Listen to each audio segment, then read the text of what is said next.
A slab of concrete beside Griffith Road is all that remains of a bar that earned the nickname the Bloody Bucket due to the number of fights that occurred there. A little further down the road is Bloody Bucket Bridge.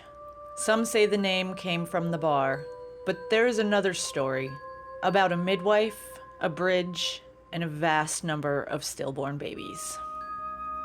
At the end of the Civil War, a newly freed slave woman made her way south from Georgia, and she and her husband settled in Wauchula. Her name is not known, but she made a reputation for herself acting as a midwife to the women of Wauchula. It is not known how long she delivered the babies of Wauchula, but her routine was repeated over and over. When a woman was in labor, they would send for the midwife, who came to help deliver the baby and offer immediate care for any issues that arose. When her duty had been done, she would gather her supplies, including the mess that accompanies childbirth, and carry it away with her in a wooden bucket. She would clean her tools and empty the bucket into the Peace River on her way home. A particularly large family once called the midwife to help with the birth. After the child was born, the midwife whisked the child away and minutes later announced the baby had been born still.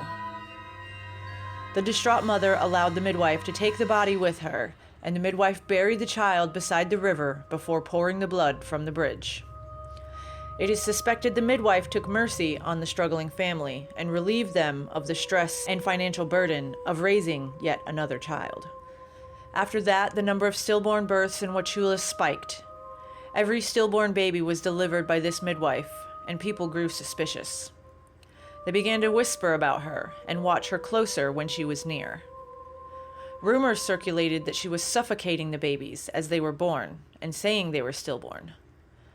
She buried nearly every stillborn baby in the bank of the river and poured their blood into the water over and over. Unable to prove she was killing the infants that she was charged with birthing, people simply called upon her less and less. This lack of work seemed to change her behavior. Instead of just thinking she was crazy, the townspeople concluded that she was, and that gave them more reason to keep their distance. As the midwife slowly withered and mental illness consumed her, she ranted about babies crying around her constantly and claimed her old bucket filled itself with blood and needed to be emptied several times a day. She could be seen on the bridge emptying her bucket over and over. To this day, it is said if you look into the water from the bridge during a full moon, the water will be red from all the blood that's been poured into it. The validity of this story is in question. The bridge that spans the Peace River in Wauchula was not built until the 50s, and the structure that stands now was rebuilt in the 70s. So there was no bridge over the Peace River in that location at that time when the midwife lived in Wauchula.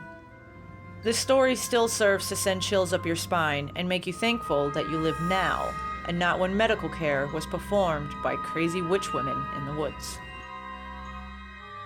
Thank you for listening to another story in my Spooky Florida series.